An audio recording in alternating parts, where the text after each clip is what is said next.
I had not been back there in years, but it was the last place left to look.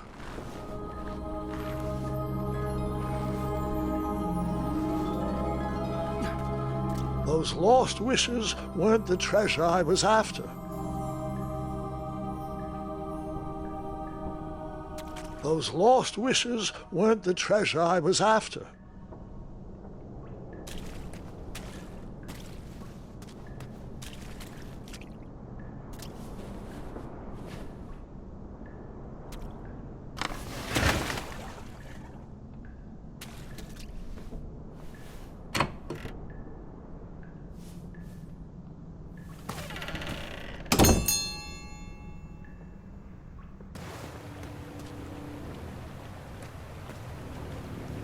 It was not exactly as I remembered it, but it wasn't all that different either.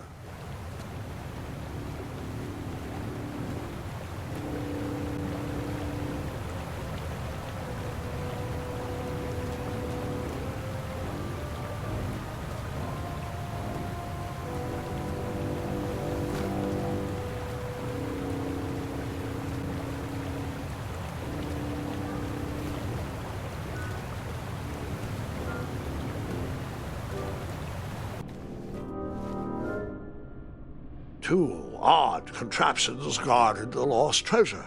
I would have to turn one and see what happened.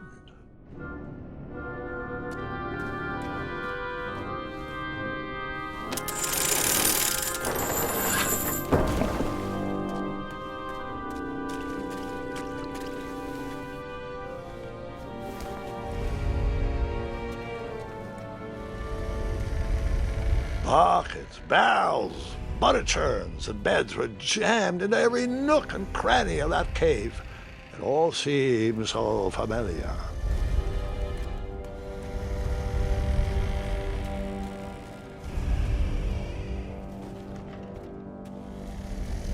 Even though the bed was very comfortable, this was no time to hide under the covers.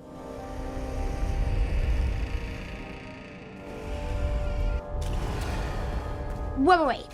Hold on, Grandpa. I don't remember this part of the story.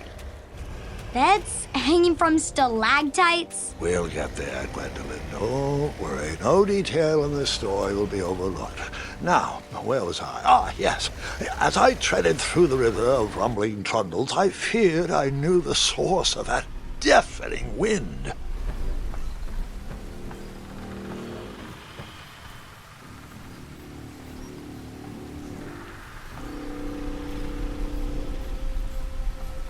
Nestled beneath a slumbering pile of teeth and claws was... Fabled mirror. Oh, so you remember this part of the story.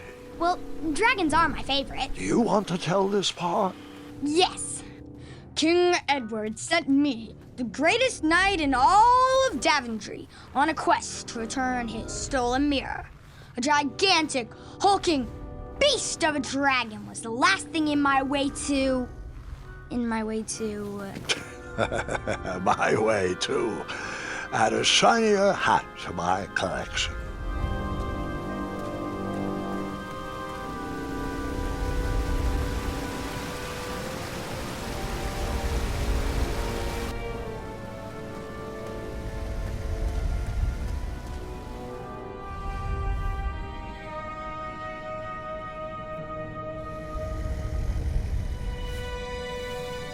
So, the missing handle was booby-trapped? What did you do? Well, I used my cleverness to outsmart the trap.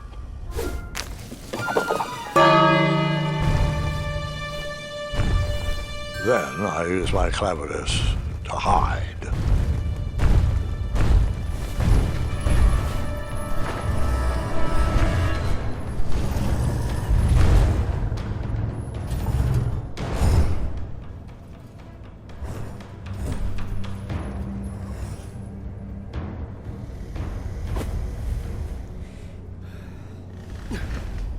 Luckily, that half-blinded beast never noticed me in bed. A dragon's eye must be really hard to pierce with an arrow. At archery lessons, I can barely hit a hay bale. It is indeed a feat only for skilled archers.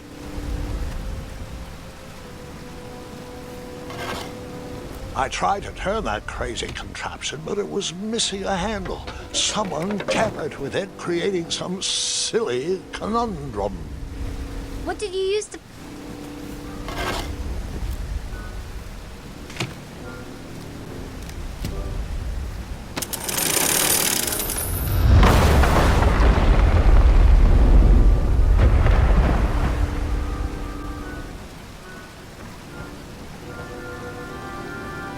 The dragon's chains were coiled around a gigantic switch mounted to the cave wall.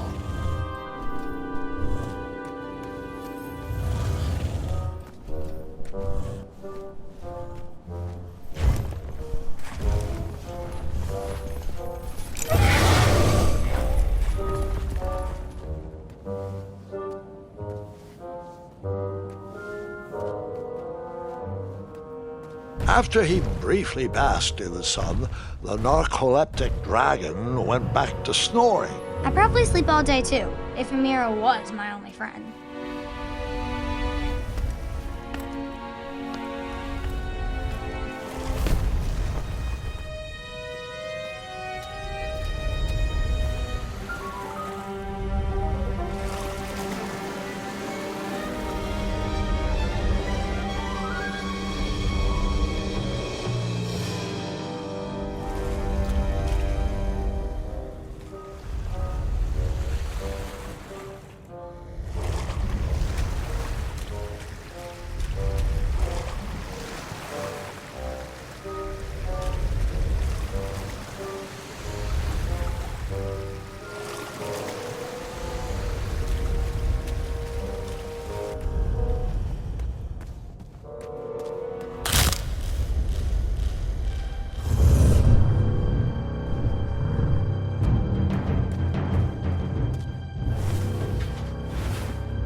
Whoever designed this trap thought they were pretty clever, but I would probably find a way to hit that unreachable switch.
The mirror called out to me.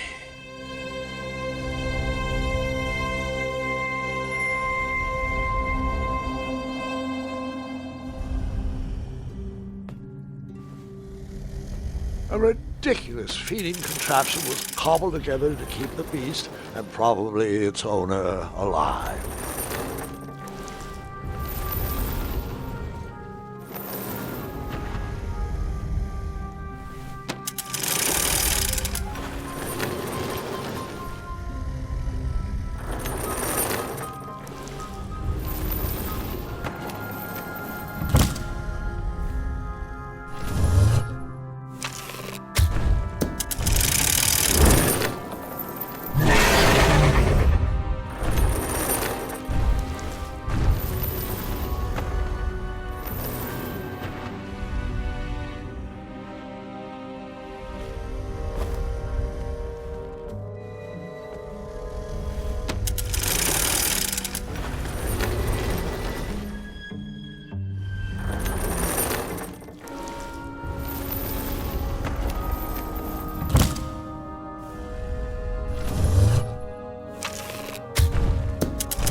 With the magic mirror safely in my possession, I dreamt of the Daventry I would be rewarded with, and the kingdom it could become.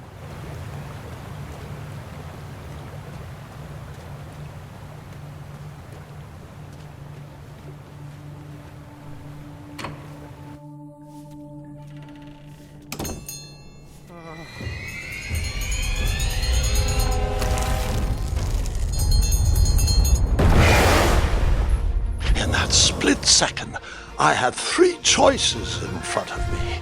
Any would clear my path to safety, and all would have rippling consequences.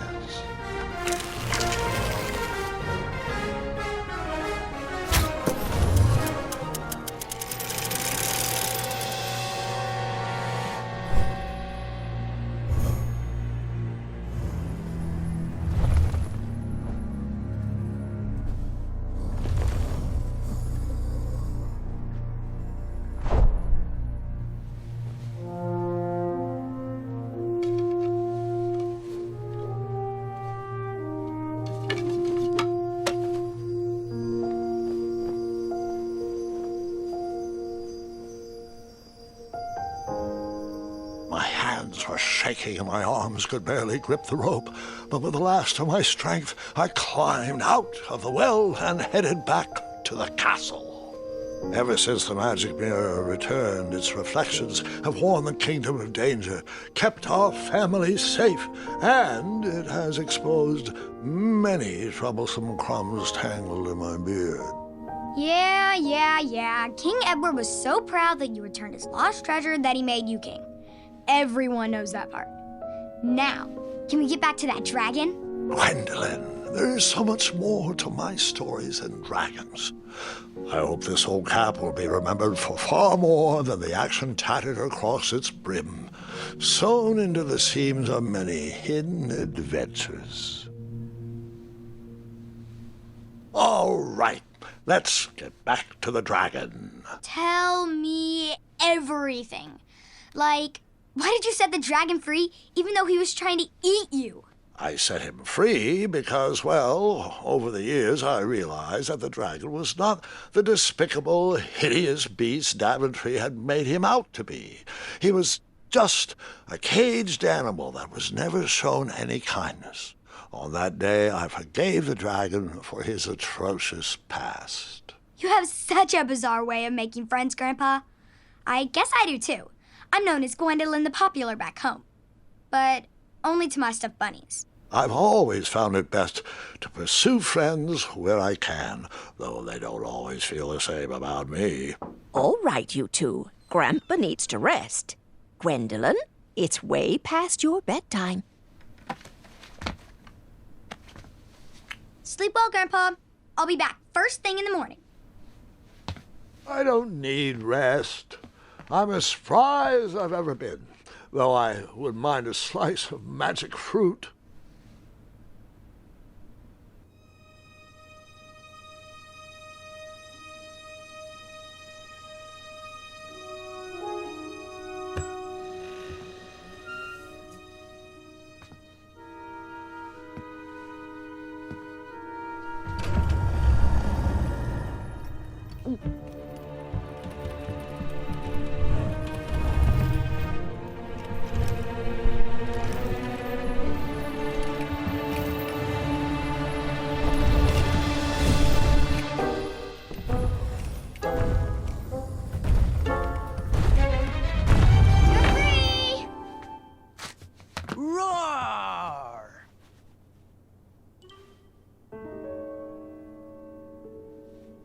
Well, hello, cousin.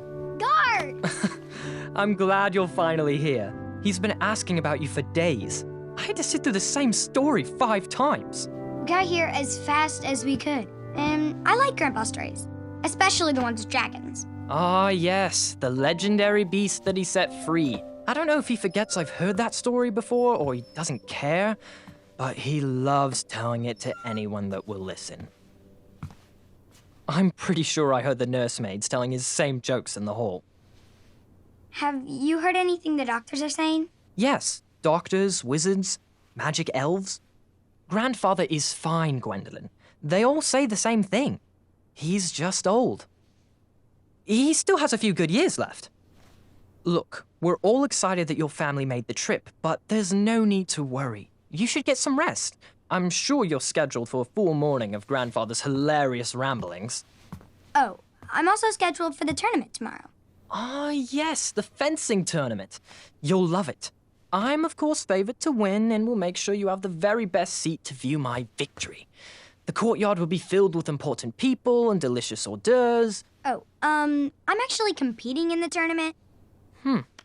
I had no idea we were hosting a junior tournament. That's incredible. In that case, I will gladly be there to cheer you on and eat delectable appetizers. Nope, no junior tournament. I'll be squaring off against you. I see. Well, perhaps this is the time to stop listening to stories and finally make some of your own. Good night, Gwendolyn. Sleep well.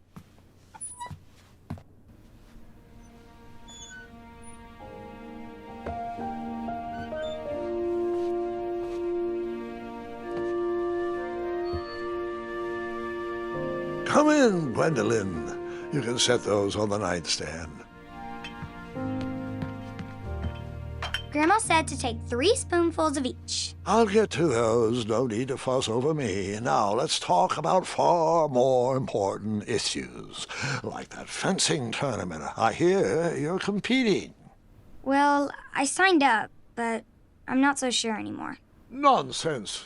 If it's Scott you're worried about, he's no bother. After all, I only learned that you entered after he complained about it all morning. Threatened, I'm guessing. There are many ways to win a duel. I, for one, have always been fond of...